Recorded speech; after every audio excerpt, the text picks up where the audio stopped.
There's something about the games from the 80s and 90s that fill me with unending joy. The pixel-based graphics have an incredible amount of charm, the music is iconic and never gets old, and most importantly, they're absolutely busted. Speedrunners like myself love games like these not only because of the nostalgia, but because it gives us new ways to enjoy our favorite titles, from extremely precise tricks to get items early, to absurd glitches that let us beat the game within minutes. Which brings us to our topic today. Talking about Final Fantasy III for the Super Nintendo in my last video made me remember that the real Final Fantasy III for the Famicom was just as broken. So let's delay no further and talk about how speedrunners beat Final Fantasy III in just 6 minutes. Our journey brings us back to August of 2013. A subset of gamers in the speedrunning community converse on a site focused around technological breakthroughs and achievements that are sometimes not humanly possible. TASvideos.org and its respective forum are home to speedrunners who use tools to assist them in creating the fastest playthroughs of games anywhere on the internet. Individuals take months, sometimes even years to perfect a playback that overcomes several hurdles. The most important one of those being the judging process. Every time a tool-assisted speedrun is submitted to the website, a community vote is put together to determine if the submission should be published. Unlike a normal real-time run though, it's not just enough to get a faster time than in previous tasks. The run needs to be an absolute spectacle to the audience. If the glitches that break the game are too boring, or if there's no creative display of technical knowledge or skill, the audience and judges will turn their thumbs downward, sending the run straight to the Shadow Realm. However, if the run is entertaining enough, if you win over the audience, only then will they cast their vote in favor of publishing a new fastest run, obsoleting the previous tasks and earning a spot on the official TASvideos YouTube channel. This, in combination with making the most refined speedrun for whatever game or category they choose, is one of the many motivations of becoming a TASer. And that's exactly what one Japanese speedrunner would use in their quest. A TASer by the name of Amaizumi Uni, or Uni for short, was attempting to dethrone one of the most iconic TASers of all time in the RPG speedrunning community, Hirohiko. I actually mentioned him in my last video about how absurdly broken Final Fantasy VI speedrunning is. Since the late 2000s, Uni worked on tasks of many different RPGs, honing their craft with each successful speedrun they finished. Over time, their catalog would climb into dozens of obscure games such as I Went on a Hot Spring Trip, and clearly they were ready to move on to an RPG that required a deep knowledge of tasking. As many of you could imagine with all this experience, this begs the question, what was Uni truly up against?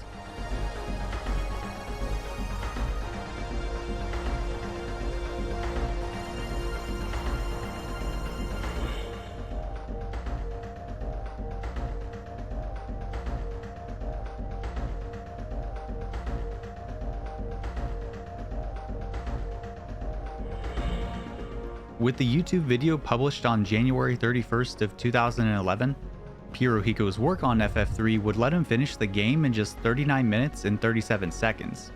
If it wasn't obvious from the montage of clips with the screens being engulfed by garbles of misplaced pixels, the run features a myriad of glitches and RNG manipulation to defeat the final boss, Cloud of Darkness, much faster than without them.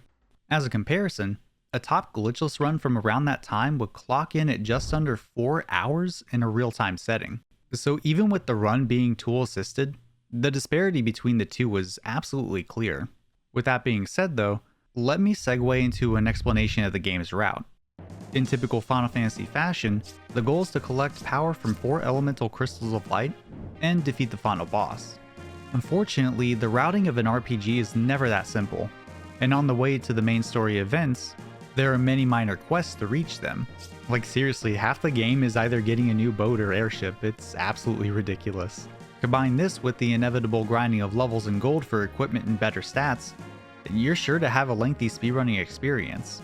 Hirohiko avoids all of this by using a few clever glitches and RNG manipulation throughout the run.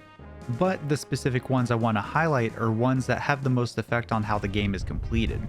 The first major glitch is done in under 2.5 minutes of the game starting, and it allows the first boss to be defeated in a single hit. This is called the damage times 255 glitch, and it's exactly what you think it is. But the criteria to make it work is a little more complicated than it appears to be. FF3's jobs each have specific abilities that make the classes more unique than just having certain equipment and spells. In this case, the Black Belt class has an ability called Build Up, also known as Boost.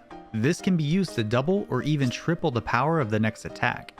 For some reason, when you evade an attack, the address that's associated with the amount of boost stacked on the Black Belt decreases by 1. When this happens twice, this address overflows and the attack multiplier changes to 255. This isn't used outside of the first boss fight in Hirohiko's tasks, but it's still important as it saves a decent chunk of time. However, this alone doesn't come remotely close to how broken the next glitch is. About 8 minutes into the task, a battle in one of Sassoon's castle's towers is used to perform an inventory glitch and activates several other glitches as a result. The easiest way to explain how this works is to know that you can only have up to 99 items in a single stack, and the game's memory handles getting a new item differently in battle than in out of battle. The game handles inventory like several other games I've covered in the past. Final Fantasy IV's 64 floor glitch and Chrono Trigger's item duplication glitch are good examples of how broken this inventory system is.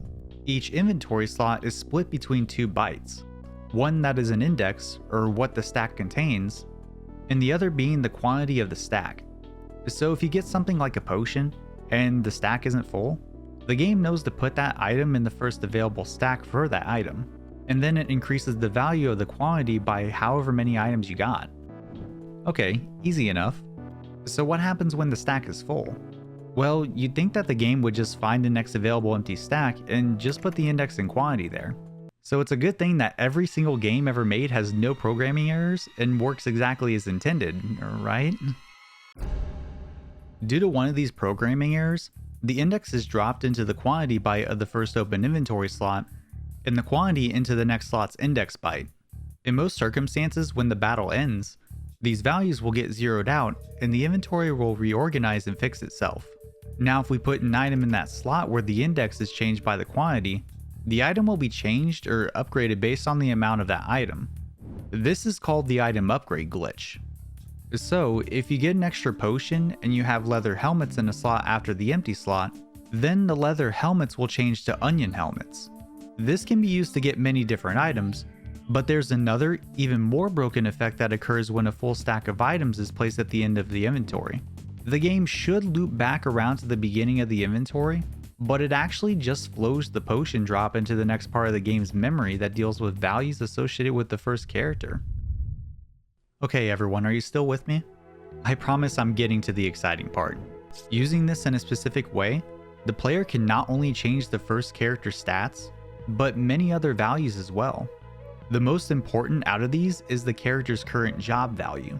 Knowing that the item placements don't wrap around to the beginning of the inventory, there's another set of glitches that can happen when 32 types of items are in the inventory.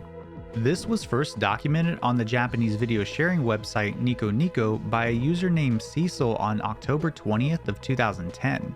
By meeting specific criteria and then using, equipping, and unequipping specific items to manipulate inventory slots, items can be flowed into a value that determines the character's job. This can result in glitched jobs that cause a variety of effects. While the scope of this corruption is limited to memory close to where the items are handled, this is where the game breaks completely.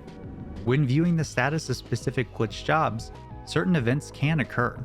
Hirohiko took advantage of this by changing his first character's job to a value of 50, which warps the player to specific coordinates on the overworld map. Getting into the airship and looking at the status menu a couple times under certain conditions warps him over the ocean outside the floating continent, skipping the entire fire crystal scenario, which is about a quarter of the game. There are many other glitch jobs with special effects, but these are not obtained until traversing the cave behind the water temple. Starting from this area, the inventory is set up to where every time a north wind item is dropped from battle, the job value gets increased by the amount that's dropped. This leads to different effects when viewing the status screen that we'll look at in just a moment, but there's another cool change that is the final piece to this TASers puzzle.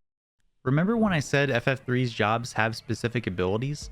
Well, some of the glitch jobs have absurd abilities that can be used to make the run faster. If you change your job to a value of B7, then you get access to an ability that instantly ends the battle with a win. Hirohiko obtains this after entering the fight with the Kraken at the Crystal of Water. Slowing things down for just a second, you can already see that Uni has a lot to take on when competing with this speedrun. But with only 16 minutes left until defeating the final boss, we come to the final major trick that skips most of the last half of the game.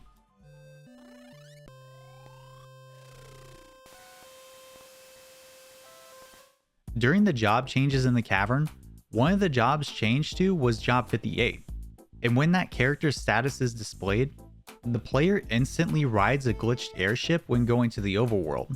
This glitched airship can fly over any walls in the game, and gives the player access to the Syphon's tower after getting only one crystal. This, combined with being able to generate a specific item at will thanks to the item upgrade glitch, the Syphon's key is obtained to skip Dorga and Une's scenario, and Hirohiko blazes through the rest of the game using the end battle ability.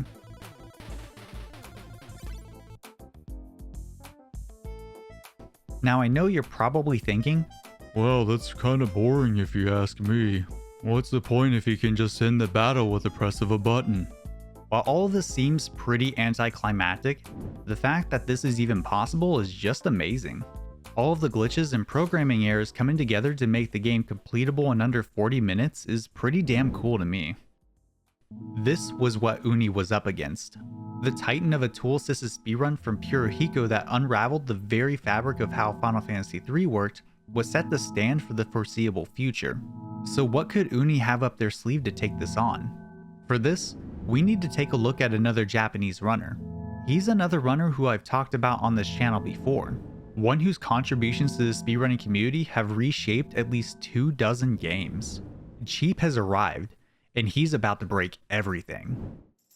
Just under a year after Hirohiko's task, Cheap uploaded a real-time speedrun of FF3 on Nico Nico.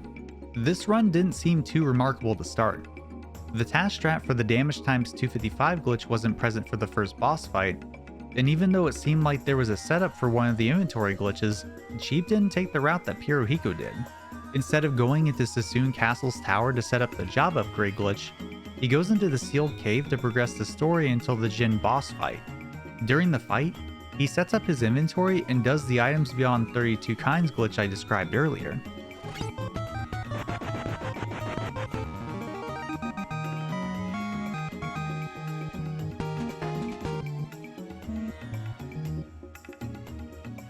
Completing the game in about 13 minutes and 30 seconds, somehow Cheap took the memory corruption strategy and used it to reach a point in the game's memory that contained event triggers. With some work, he called the event that triggered the credit sequence. And the best part about this find is not even a week later, Cheap would find an even faster route to beat the game. Combined with some item management throughout the run, Cheap uses an encounter at the edge of Erd to set up items above 32 glitch and calls the credits warp in just 7.5 minutes into the game.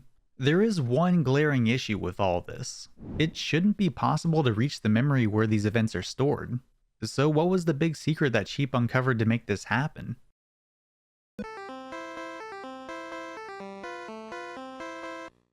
Thanks to manipulating a script pointer in the code by playing the piano at Erd's Inn, the invalid job number obtained during the later battle assists with something called a memory destruction glitch. My tiny brain can't break down all the details, but imagine part of the game's memory getting destroyed by specific functions during the items above 32 glitch. When the battle is completed, the memory is restored to another address, with yet another address and data associated with the piano being a reference for the script pointer. When this specific script is executed, the pointer will eventually reach one last address that calls the credit sequence. While Cheap and Uni didn't know this exact information at the time, this was the strategy that was brought to upend Hirohiko's task. Uni now had the potential to beat the time, but if you remember from earlier, the run needed to not only be faster, it also needed to be entertaining enough to get the vote for publishing. After days of working on this run, being focused in front of the computer monitor, making sure every input was perfect, not allowing a single frame to be useless, playing a magical tune to set the stage, and finally corrupting the memory that holds the game together. Was this enough? This was the question that Uni brought to the table. So what would be the judgment from those in power?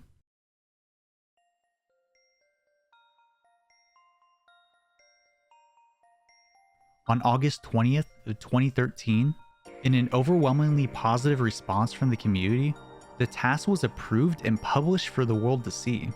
With a time of 6 minutes and 23 seconds, it was 1/6 of the length of Hirohiko's task, and it was all based on a strategy viable in a real-time setting. This monumental achievement was only possible not only thanks to Cheap's contributions, but the foundation built by Hirohiko's task and those who assisted him with it. This task would stand for a whopping 2,957 days until it was beaten by another Japanese tasker by the name of Naruko in 5 minutes and 54 seconds. This task would make use of a faster memory destruction method without playing the piano, and he included a complete breakdown of how the glitch worked, which I referenced earlier in Uni's task. You can find links to these resources in the description. On the RTA side of things, eventually runners picked up the short category as it was now runnable in real time.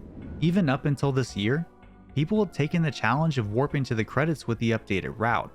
While it's still slightly slower than the most current tasks, veteran speedrunner Yogi the Monk would use the new route to beat Uni's tool-assisted time just over half a year ago, and that's where the top time stands today.